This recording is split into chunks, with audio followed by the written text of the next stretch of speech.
Assalamualaikum warahmatullahi wabarakatuh. Nama saya Tuan Muhammad Farid bin Tuan Haizal. Nombor metrik 10 DTK 19S1051. Assalamualaikum warahmatullahi wabarakatuh. Nama saya Muhammad Firman bin Ramli. Nama matrik 10 DTK 19S1032. Assalamualaikum warahmatullahi taala wabarakatuh. Nama saya Nabila Akila binti Muhammad Rosli. Matrik nombor 10 DTK 19F1030. Okey, kami penerbit 2 daripada kumpulan 2. Ini kami akan bentang untuk pentafsiran e-folio. Tajuk 1 iaitu keputusan Majlis Fatwa Kebangsaan mengharuskan penggunaan vaksin pencegahan penyakit demi memelihara kemaslahatan umum. Namun masih terdapat golongan anti vaksin yang menolak keharusannya. Apakah peranan dan prinsip syariah yang bertepatan dengan isu tersebut? Berikan ulasan anda. Okey, pendahuluan. Mesyuaratkan Sejawataukuasa Muzakarah Majlis Kebangsaan bagi Hal Ehwal Agama Islam Malaysia kali ke-10 yang bersidang pada 3 Disember 2020 telah mengambil ketetapan bahawa hukum penggunaan vaksin COVID-19 adalah harus dan ianya wajib diambil oleh golongan yang ditetapkan oleh Kerajaan Malaysia. Ketetapan ini juga telah disembah maklum kepada Majlis Raja-Raja. Okay, jadi gambar ini adalah salah satu siri mesyuarat Jawataukuasa Muzakarah Khas Majlis Kebangsaan bagi Hak Ehwal Agama Islam Malaysia yang dijalankan bersama semua Ashabus Samahah Mufti-Mufti seluruh Malaysia. Jadi, apa yang boleh disimpulkan, penggunaan vaksin bagi melindungi manusia daripada jangkiti penyakit berbahaya bukanlah perkara asing dalam perspektif syarak. Ini terbukti kaedah pencegahan melalui vaksinasi dapat dilihat dalam 6 keputusan yang mengharuskan penggunaannya oleh Jawataukuasa Muzakarah Majlis Kebangsaan bagi Hal Ehwal Agama Islam Malaysia daripada tahun 1998 hingga 2013, iaitu yang pertama, pelalian rubella melalui imunisasi rubella pada tahun 1998. Yang kedua, imunisasi hepatitis B pada tahun 1988. Yang ketiga, imunisasi campak, TB, batuk, kokol, dipteria, tetanus dan polio pada tahun 1989. Pelarian vaksin meningokokal meningitis tahun 2002 dan dipindah keputusannya pada tahun 2014. Yang kelima, vaksin human papilloma virus HPV pada tahun 2010 dan yang keenam, vaksin meningitis Menveo pada tahun 2013. Jadi di peringkat antarabangsa pun, institusi fatwa dunia telah menfatwakan keharusan penggunaan vaksin. Antaranya adalah institusi termuka Al-Azhar Al-Sharif dipengerusikan Syekh Al-Azhar Syekh Dr. Ahmad Al-Tayyib. Kemudian daripada Majlis Fatwa Kerajaan Emirah Arab Bersatu yang dipengerusikan oleh Syekh Abdullah bin Bayyah dan Majma' Fuqaha Al-Syariah Amerika yang dianggotai oleh Syekh Dr. Muhammad Al-Zuhaili. Dan inilah kenyataan media yang dikeluarkan. Okey, kemudian seterusnya golongan anti-vaksin. Jadi golongan anti-vaksin antara alasan yang dikemukakan mereka adalah yang pertama, teori konspirasi. Yang kedua, takut Allah. Dan yang ketiga ni, dia mengambil kesempatan menjaga daripada situasi COVID. Okey, jadi malangnya, setelah fatwa tersebut dikeluarkan oleh institusi-institusi yang berautoriti, masih ada kalangan mereka yang mempertikaikannya. Tiada sebarang hujah dan dalil yang dikemukakan kecuali mengatakan kami lebih takutkan Allah berbanding COVID-19. Kesannya masih terdapat segelintir pihak di luar sana yang ingkar untuk menurut arahan pihak berkuasa di bawah Perintah Kawalan Pergerakan PKP.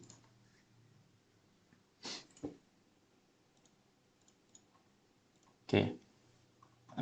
Jadi mereka malah berkeras mahu pergi menunaikan solat Jumaat dan berjemaah di masjid.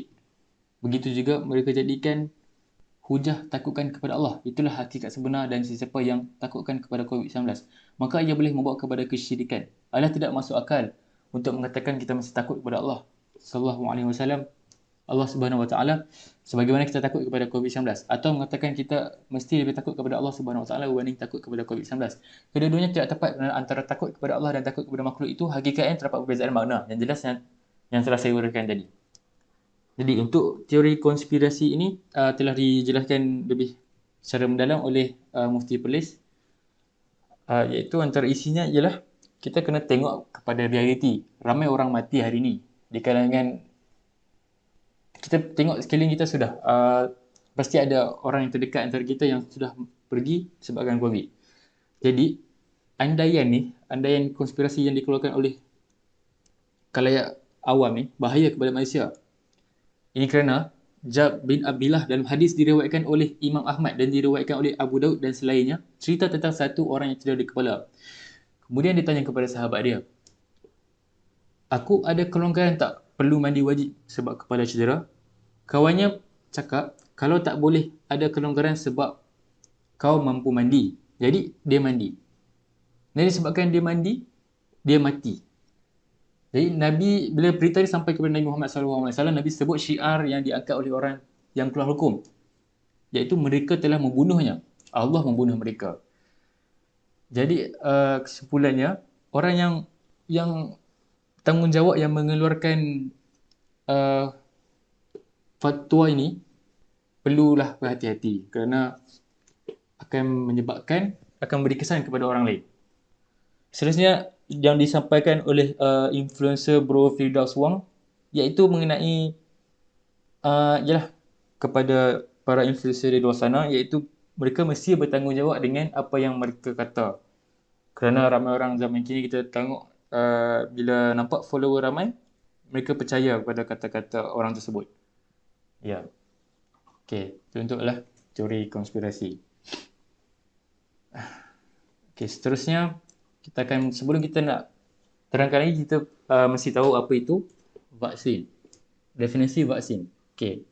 Vaksin adalah sejenis bahan yang dapat membantu mencegah sesuatu penyakit. Sebagai perumpamaan, badan manusia dilindungi oleh sistem pertahanan, sistem imun sebagaimana suatu negara dilindungi oleh angkatan tentera.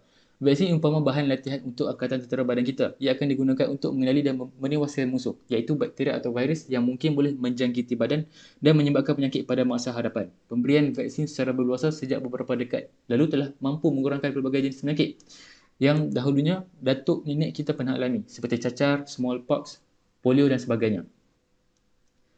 Okay. Seterusnya, penghasilan vaksin. Bagaimana vaksin dihasilkan? Okey, vaksin ini terhasil daripada pembiakan organisma hidup. Sesetengah organisma tersebut adalah penyebab penyakit berbahaya. Oleh itu, penghasilan vaksin dijalankan dalam keadaan yang dikawal selia dengan rapi. Semua pengeluar vaksin tertakluk kepada peraturan kebangsaan dan antarabangsa serta perlu mematuhi spesifikasi amalan penghilangan baik, JMP. Perkara asas yang perlu dipatuhi termasuk, yang pertama, memastikan produk adalah selamat untuk penggunaan masyarakat, dan yang kedua, memastikan identiti, kekuatan, kualiti dan keaslian produk sentiasa mematuhi spesifikasi yang ditetapkan. Jadi, penghasilan vaksin dijalankan dalam persekaran bebas, kuman, aseptik dan dipantau secara rapi melalui langkah-langkah kawalan kualiti. Proses penghasilan boleh berbeza mengikut jenis vaksin kerana beberapa komponen yang digunakan dalam proses penghasilan adalah khusus kepada jenis vaksin sama ada berunsurkan virus atau bakteria. Secara amnya, penghasilan vaksin melibatkan 4 langkah asas, iaitu yang pertama, pembiakan organisma hidup yang digunakan dalam vaksin. Yang kedua, pengasingan organisma hidup daripada sel atau media pertumbuhan yang digunakan semasa langkah pembiakan. Yang ketiga, penulinan, mengeluarkan semua bahan yang mungkin melekat pada organisma yang dikultur atau memisahkan bahagian khusus daripada organisma untuk digunakan dalam vaksin. Yang keempat, formulasi, melibatkan pencampuran bahan yang tetap yang telah diturunkan ke dalam larutan sehingga ia mencapai kepekatan sesuai. Proses ini juga merangkumi penambahan komponen seperti pengawet, pelarut, adjuvan dan ejen penstabil. Di akhir peringkat proses penghasilan, vaksin diisikan dalam botol atau pecahgari dan dibungkus untuk dihantar ke fasiliti kesihatan. Okey. Seterusnya, kandungan vaksin. Okey, baik. Untuk kandungan vaksin pula, vaksin ini mengandungi bahan aktif yang dipanggil antigen. Antigen ini sama ada dalam bentuk virus hidup ataupun virus yang telah dimatikan, protein yang telah disucikan, toksin bakteria yang telah dilemahkan atau sebahagian daripada struktur bakteria. Vaksin ini juga adalah albayan yang mengandungi komponen tambahan seperti pengawet, penstabil. Terkandung dalam vaksin mempunyai fungsi tersendiri yang dapat menyumbang kepada kualiti dan keselamatan keberkesanan sesuatu vaksin. Okey, vaksin ini tidak mengandungi bahan yang boleh membahayakan tubuh badan. Pengawet dalam sesetengah vaksin berfungsi untuk menstabilkan vaksin serta mencegah pembiakan bakteria dan kulat dalam vaksin. Okey, pengawet yang selalu digunakan tu ialah thimerosal atau thimerosal. Ia mengandungi sejenis raksa yang dinamakan ethyl mercury. Ia tak ada kaitan langsung dengan sebarang kesan toksik methyl mercury. Okey. Methyl mercury ni adalah toksik kepada sistem saraf. Thiomycin yang telah digunakan dalam vaksin sejak 80 tahun lalu wujud dalam kuantiti yang amat sedikit sehingga hari ini tiada sebarang bukti saintifik yang menunjukkan ianya bahaya. Okey, jenis-jenis vaksin. Jenis-jenis vaksin untuk COVID-19 ini ialah vaksin yang akan digunakan untuk merawati penyakit coronavirus. Vaksin ini mengandungi atau menghasilkan antigen untuk COVID-19 yang akan merangsang sistem daya lawan jangkitan sistem imuniti tubuh untuk membentuk imuniti terhadap penyakit COVID-19.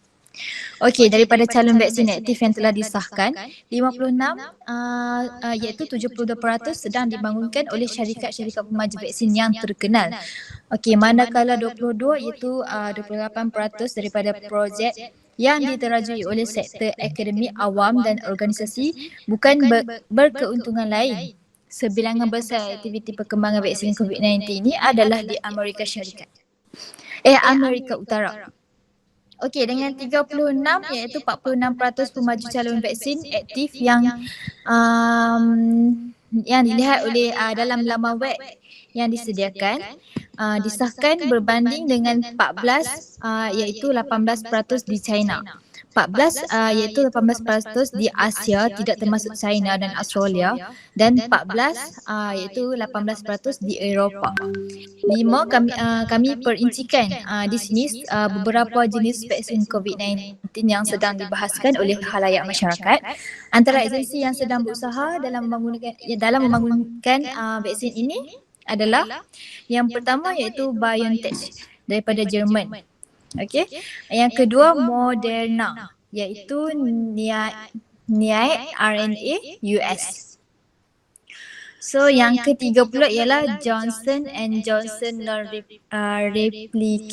replicating viral vector daripada US, and then Novavax protein Sputnik daripada US, AstraZeneca iaitu daripada University of Oxford, non-replicating viral vector daripada UK. Nombor 6 Sinovac Inactivate daripada China. Nombor 7 Sinopharm daripada Wuhan, China. Nombor 8 Sinopharm juga Beijing Institute of Biological Product Inactivate China. Nombor 9 CanSino Biological Non-Replicating Viral Vector daripada China. Nombor 10 Anhui-Zhifei daripada Longcom Protein China juga.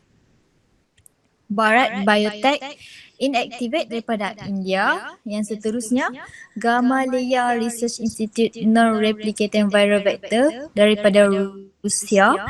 Yang terakhir iaitu Medicago Plant Derived Virus Like Particle daripada Kanada. Okey, bila bawah tu tak payah baca. Okey, so yang nombor 8. Nombor 8 iaitu kepentingan vaksin.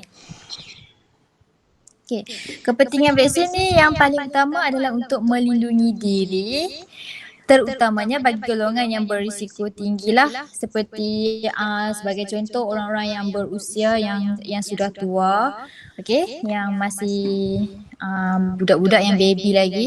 So ujian-ujian klinikal ini dijalankan untuk menentukan tahap keselamatan dan keberkesanan vaksin yang sedang dibangunkan. Okay, jika terdapat kesan sampingan teruk, maka vaksin tersebut tidak akan diluluskan. Sebagai contoh, vaksin yang dihasilkan oleh University of Queensland yang telah menghasilkan antibody untuk HIV telah diberhentikan. Oleh itu, vaksin yang telah lulus ujian klinikal fasa 3 dan mendapat kelulusan NPRA kebiasaannya adalah selamat untuk diambil dan berkesan untuk melindungi daripada penyakit COVID-19. Okey. Kesan jika tak ambil vaksin ni, rakyat berkemungkinan akan mendapat COVID-19 dan sebagainya. Sebahagiannya akan kehilangan nyawa lah. So, jadi setiap masyarakat perlulah wajib untuk mengambil vaksin supaya terhindar daripada jangkitan COVID-19 ini. So maka kita akan dapat melindungi orang lain yang tidak boleh mendapat vaksin seperti wanita mengandung, kanak-kanak dan pesakit yang immunocompromised. Okey. So untuk nombor 9 pula, prinsip Islam dalam mendepani penyakit. So, Islam ni merupakan agama yang menitik beratkan soal kesihatan dengan meletakkan beberapa prinsip asas dalam mendepani penyakit. Okey, sebelum dan juga semasa penyakit menimpa seseorang. Antara prinsip yang diajarkan oleh Islam dalam berhadapan dengan penyakit adalah seperti berikutlah. Yang pertama ialah berdoa kepada Allah Subhanahu Wa Taala. Berdoa dilakukan dengan tujuan untuk mengelakkan seseorang itu ditimpa penyakit. Ini seperti doa-doa zikir yang diajarkan menerusi pelbagai nas yang sahih seperti Bismillahirrahmanirrahim. Allahumma inni a'udzubika minal barasi wal jununi wal juzam wa min sayyi'il asqam. Okey, yang maksudnya ialah, ya Allah, sesungguhnya aku memohon perlindungan denganmu daripada penyakit sopak, gila, kusta dan juga penyakit-penyakit berbahaya yang lain. Okey, so yang kedua, mencegah. Islam amat menitik beratkan soal pencegahan penyakit sebelum ia menimpa. Terdapat beberapa langkah pencegahan yang dianjurkan seperti yang ditujukan dalam riwayat yang sahih.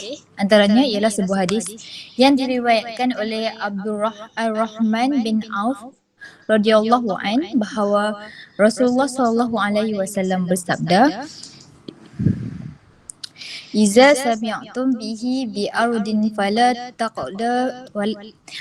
taqdamul alaihi wa iza waqa'a bi'ardin wa antum biha fala taqruju firaran minhu.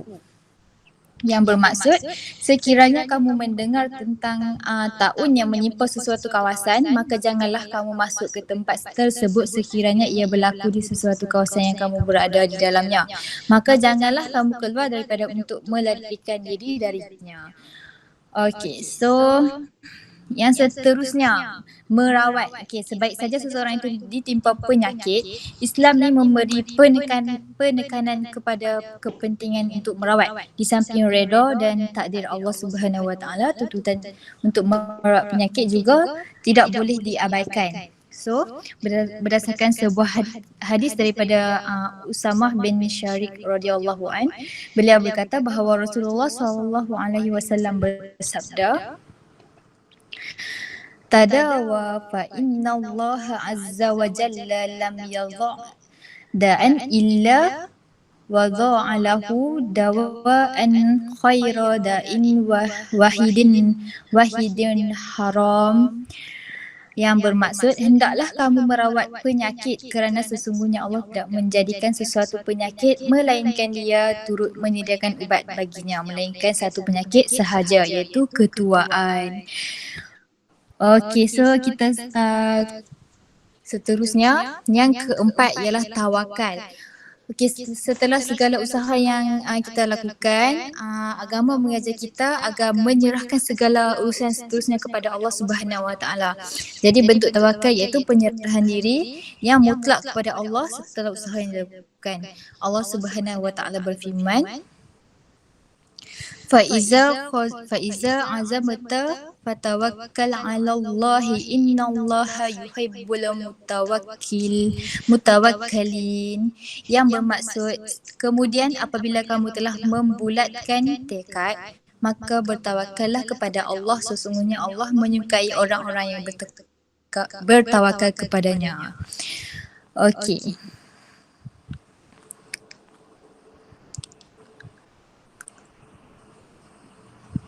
Okey, yang ke-10. Yang ke-10 iaitu hukum berubat dengan benda haram. Okey, antara isu yang sering dibangkitkan ialah oleh sebahagian pihak sehingga menimbulkan kegusaran dan kerisauan masyarakat terhadap vaksin ialah dakwaan bahawa vaksin ini mengandungi kandungan atau bahan haram di dalamnya. Isu berubat dengan bahan haram atau najis ini bukanlah isu baharu, bahkan sabit larangan berkenaannya dalam nasyarak. Antaranya menerusi sebuah hadis yang diriwayatkan oleh Abu Al-Darda radhiyallahu anhu. Beliau berkata bahawa Rasulullah sallallahu alaihi wasallam bersabda, Innallaha anzalad da'a wad dawa'a wa ja'ala likulla da'in dawa'an fatadawwala tadawabiharram, yang bermaksud sesungguhnya Allah menurunkan penyakit dan juga ubat serta Dia menjadikan bagi setiap penyakit itu ada ubatnya, maka hendaklah kamu semua berubat dan janganlah kamu berubat dengan sesuatu yang haram. Okey. Okey, nombor 11 Okey, hukum vaksin bergantung kepada isinya. Okey, berkenaan dengan isu bahan kandungan yang terdapat di dalam vaksin, Mufti Wilayah Persekutuan yang ke-7 telah mengulas berkenaannya secara panjang lebar pada tahun 2016 yang lalu dengan menyebutkan dalam hal ini terdapat beberapa bahagian yang telah disebut oleh para ulama. Okey, vaksin yang mengandungi yang pertama, vaksin yang mengandungi kandungan yang harus untuk digunakan serta mempunyai kesan yang bermanfaat. Tidak syak lagi bahawa kategori jenis ini adalah harus untuk digunakan, bahkan ia merupakan antara nikmat Allah SWT yang telah dikurniakan kepada makhluknya.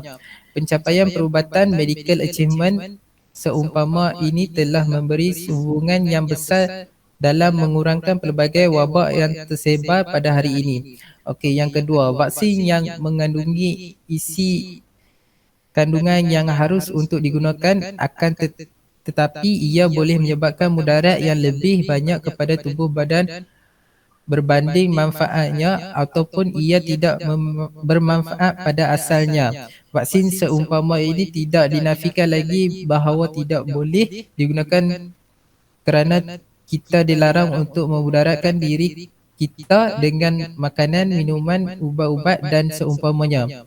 Okey, yang ketiga, vaksin yang mengandungi bahan yang diharam atau ia najis pada asalnya, akan tetapi ia telah dirawat dengan bahan kimia ataupun ia telah dicampur dengan bahan-bahan lain yang menukar daripada namanya kepada ciri-ciri bahan yang diharuskan penggunaannya. Ini yang dipanggil sebagai proses perubatan kepada halal serta mempunyai kesan-kesan yang bermanfaat. Vaksin kategori ini tidak syak lagi diharuskan penggunaannya ini kerana proses istilah yang berlaku telah mengubah nama dan sifatnya, justru menjadikan hukumnya juga berubah, maka ia adalah boleh digunakan. Okey. Seterusnya, negara Islam yang telah guna vaksin. Sekali lagi ditegaskan bahawa vaksin COVID-19 seperti Pfizer adalah halal mengikut dapatan daripada tokoh-tokoh dan cendekiawan atau ahli ikhtisas kerana bahan kandungannya adalah selamat daripada najis. Menurut satu kenyataan atau fatwa yang ditandai oleh para cendekiawan daripada beberapa institusi Islam yang berpengaruh di UK, mereka mengatakan bahawa vaksin Pfizer BioNTech COVID-19 yang baru adalah halal kerana pemerintah telah mengesahkan bahawa ia tidak mengandungi komponen asal haiwan. Fatwa tersebut ditandatangani oleh ulama Deobandi Yusof Syabir dan Mufti Syabir Ahmad dari Darul Ulum Blackburn, Mufti Muhammad Tahir dari Darul Ulum Bury dan perunding NHS Maulana Kalingal Riyadh.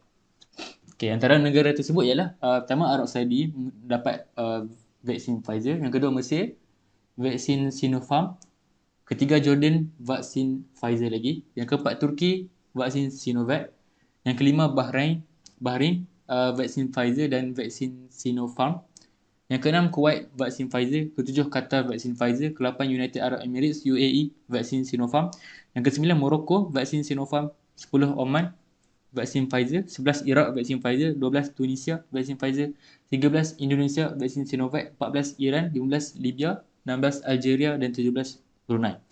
Jadi seterusnya, tuntutan ikut pemerintah. Dalam isu pengambilan vaksin COVID-19, dia terkait dengan ketetapan yang ditetapkan oleh pihak pemerintah. Ini kerana pihak pemerintah dituntut memutuskan sesuatu keputusan yang paling mendatangkan masalah kepada keseluruhan rakyat setelah mengimbang taraf faktor-faktor yang pelbagai serta setelah mendapatkan pandangan-pandangan daripada pihak-pihak yang berkepakaran dan juga berautoriti. Dalam konteks ini, pemerintah berhak membuat keputusan berpanduan kepada kemaslahatan rakyat dengan berlandaskan kepada syariat Islam. Justru sekali lagi arahan di pemerintah itu dilakukan untuk masalah mereka serta tidak bercanggah dengan perintah Allah Subhanahu Wa Taala. Maka menjadi kewajipan untuk arahan tersebut dipatuhi. Ini berdasarkan firman Allah Subhanahu Wa Taala. Ya ayyuhallazi amanu ati'ullaha wa ati'u wala wa ali umri minkum. Wahai orang-orang yang beriman, taatlah kamu kepada Allah dan taatlah kamu kepada Rasul serta taatlah kamu kepada golongan ulil amri dari kalangan kamu. Okey. Jadi kesimpulannya, penutup sebagai kesimpulannya, kami pembahasan ini diakhirkan dengan beberapa nota yang berikut. Yang pertama, menjadi tuntutan kepada kita untuk merawat penyakit. Begitu juga mengambil jalan pencegahan terlebih dahulu sebelum terkena wabak atau serangan penyakit. Antara lain dengan menggunakan suntikan COVID-19. Justru setiap langkah yang dilakukan itu merupakan satu rawatan terhadap takdir Allah dengan menggunakan takdirnya yang lain. Ia sama seperti tidak bermaksud menolak takdir Allah Subhanahu Wa Taala. Ini seperti yang disebutkan oleh Sayyidina Umar bin Al-Khattab radhiyallahu anhu. Nafirru min qadarillahi illa qadarillah. Kita daripada takdir Allah menuju kepada takdirnya yang lain. Yang kedua, ditegaskan sekali lagi bahawa termasuk dalam proses rawatan adalah dengan mencegah sesuatu penyakit sebelum ia menimpa. Inilah konsep yang terdapat pada pengambilan vaksin, iaitu sebagai langkah pencegahan untuk mengelakkan seseorang daripada ditimpa penyakit. Hal ini telah diterima ramai oleh pakar dunia termasuk WHO dan Kementerian Kesihatan seluruh negara di dunia ini. Yang ketiga, sebarang usaha mencegah dan merawat penyakit berjangkit seperti COVID-19 adalah lebih ditekankan kepentingan dan keperluannya. Ini kerana sekiranya ia tidak dirawat dan dicegah, ia akan menjadikan lebih kemudaratan yang terhasil daripada menjadi lebih meluas. Sedangkan kaedah fiqah menyebut la dara wa la dirar. Tidak ada sebarang mudarat dan tidak ada juga perbuatan membalas kemudaratan. Yang keempat, berkenaan dengan hukum penggunaan vaksin COVID-19. Selama mana telah dipastikan bahawa tidak terdapat sebarang bahan-bahan haram yang digunakan untuk penghasilan vaksin tersebut, maka hukum asal pengambilannya adalah harus. Manakala sekiranya pengambilan vaksin tersebut terbukti berkesan dalam mencegah penyakit serta ternafi daripada kemudaratan daripadanya, maka hukum pengambilannya adalah dituntut bahkan menjadi kewajipan apabila ditetapkan oleh pihak pemerintah. Yang kelima, dalam masa yang sama sekiranya pemerintah membuat ketetapan mewajibkan pengambilan vaksin COVID-19 ini kepada seluruh rakyat, khususnya kepada mereka yang terdedah dengan risiko jangkitan seperti pejuang barisan hadapan frontliners serta golongan yang berisiko, maka menjadi kewajipan untuk kumpulan ini mengambilnya. Okey, itu saja daripada kami. Sekian, terima kasih.